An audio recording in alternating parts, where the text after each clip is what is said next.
नमस्कार सर। नमस्कार सर। आज हमारी टीम मुख्य वक्ता टीम पहुंची है गांव मोलकिया के अंदर। यहाँ के सरपंच नवनिर्वाचित श्रीमान धनराज जी जाट है, इनसे हम बातचीत करें। सबसे पहले सरपंच साहब, आपको सरपंच बनने पे मुख्य वक्ता टीम की तरफ से हार्दिक शुभकामनाएं।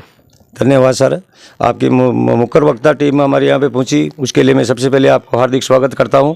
जो हमारी पिछड़ी हुई पंचायत थी उसको आगे ले आने में आप जो हमारा सहयोग कर रहे हो, उसके लिए मैं सबसे पहले तो आपको तहे दिल से धन्यवाद देता हूं। और इसको आगे ही बढ़ाना मेरा कहने का मतलब ये है।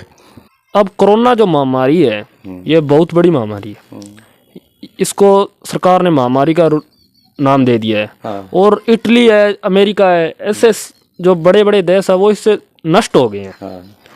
और अब आप अपनी पंचायत में इससे बचने के लिए क्या सुझाव देना चाहेंगे? मैं यही सुझाव देना चाहता हूं सर कि हमारी पंचायत में जो सबसे पहले तो अगर इसका वो टीका अगर निकल जाए, सबसे अच्छा काम तो ये रहे कि टीका एडवांस टीका लग जाए, जैसे कि टीबी के लगते हैं और जो खतरनाक बीमारियां उनके लगते हैं, वैसे अगर टीके लग जाए तो सबसे अच्छा काम रहे। और सर आगे अब दीपावली आ रही है। हाँ। तो इसके अंदर क्या आएगा, दुकानों पे मिठाइयाँ बनेंगी। हाँ। तो इस बीमारी के बढ़ने के ज़्यादा चांसेस हो जाएंगे। हाँ। क्योंकि जो लोग लेंगे मिठाई वगैरह लेंगे तो वो हाथ भी लगाएंगे। तो इसके बारे में आपका क्या सुझाव है? मेरा सुझाव ये है कि हाथ भी लगाएंगे, जाएंगे भी सही, मिलेंगे भी सही उनसे। तो सबसे पहले तो जो मिठाइयाँ आजकल गलत बढ़ रही है, उनके प्रति जो शुद्ध के लिए सरकार को जांच करनी चाहिए और जांच करके ही मिठाई बेचने के आदेश देवें तो बिल्कुल सही रहेगा। और सर हमारे देश के अंदर जो बालिकाएं हैं, हाँ। उन्हें पढ़ाने के लिए मौका नहीं दिया जा रहा। हाँ।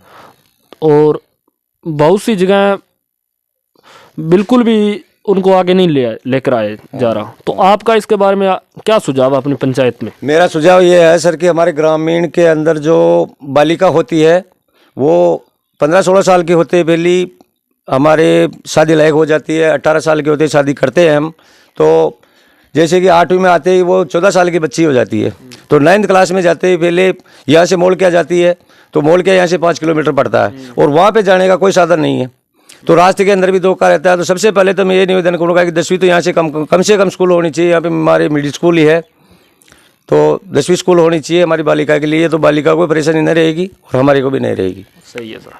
और सर हम जब आपके ग्राम पंचायत में आए तो हमने देखा आपके यहाँ की सभी सड़कें क्षतिग्रस्त हैं। हाँ। तो आपका इसके बारे में क्या सुझाव है? मेरा सुझाव ये है कि हमारे जो MLA साहब हैं, मंत्री साहब हैं, रघु जी शर्मा, उनसे मेरा यही निवेदन है कि हमारी जो पिछड़ी हुई पंचायत है इसके अंदर बिल्कुल आप रोड, न तो कोई हमारे को रोड है, बिल्कुल भी हमारे न कोई शमशान घाट है, न कोई स्कूल की 4 दीवारी है।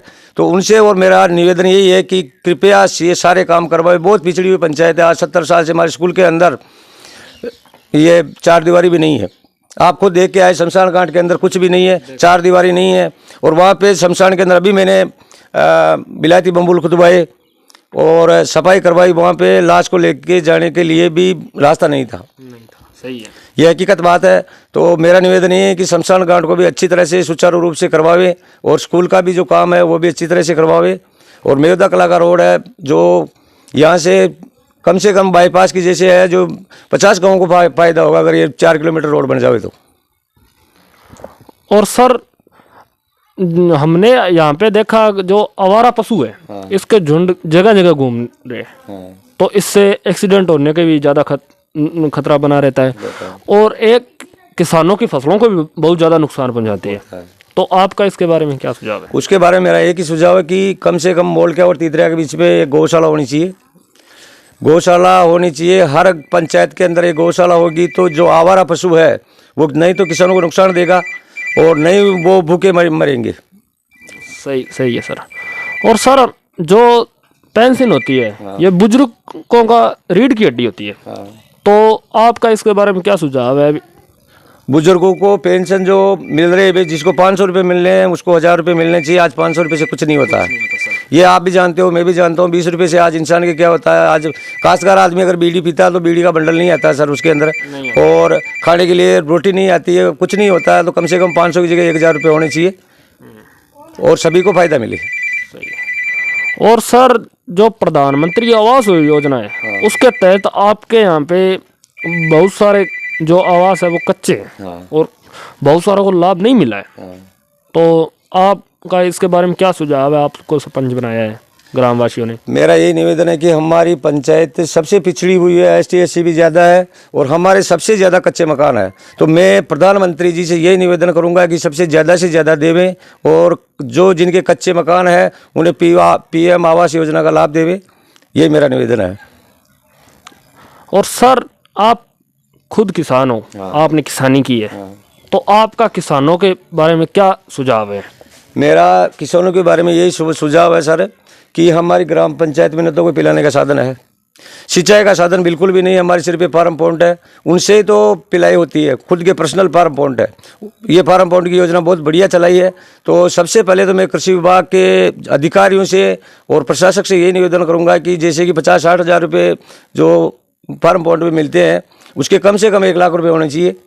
और उसमें ये जो योजना चला रखी है कि ये फव्वारा शेड लाओ, ये पाइपलाइन लाओ, ये जो कर रखी है ये बिल्कुल गलत है। जो पहले कांग्रेस की सरकार के अंदर चला था, मैं धन्यवाद देता हूँ कांग्रेस के हरजी राम जी बुरुड़ा जो जिन्होंने कि 70,000 रुपये तक फार्म पॉइंट को चलाया था और मैंने खुद ने भी 5 पॉइंट बनवाए थे उसके अंदर। मैं भी एक किसान का लड़का हूँ। न तो हमारे यहाँ पे कोई पिलाने का साधन है, जो हमारे ग्राम खेड़ियाँ और आमली के बीच में जो एनीकट है उसकी स्वीकृति ज़्यादा से ज़्यादा देवे तो हमारे किसानों को लाभ मिल सकता है और उसके ऊपर ही ज़्यादा जोर देना चाहिए। एक ही हमारे पिलाई का साधन है एनीकट, उसमें जितनी अगर मिट्टी डलवाओगे और जितना उसमें पक्का काम करवाओगे उतनी हमारी सिंचाई हो जाएगी। उससे सिंचाई 4 गाँवों में होगी, खेड़ियाँ, आमली, तीतरिया, मोड़किया, मंडा। मंडा में 2 तालाब है, कोई दिक्कत नहीं। हमारे गाँव में पिलाई का बिल्कुल साधन नहीं है।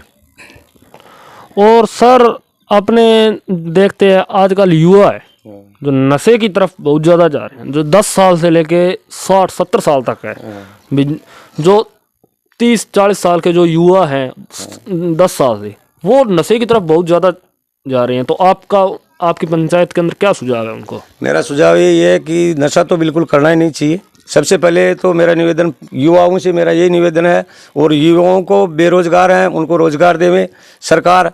और जो 12वीं पास हमारे बच्चे पढ़े हुए हैं खूब है हमारे गांव में पंचायत में, तो उनके लिए भी कोई रोजगार का ऐसा साधन चलावे जिससे कि वो बढ़िया अपने परवरिश चला सके बच्चों की, परिवार की। Thank you sir. सर आपका बहुत बहुत धन्यवाद।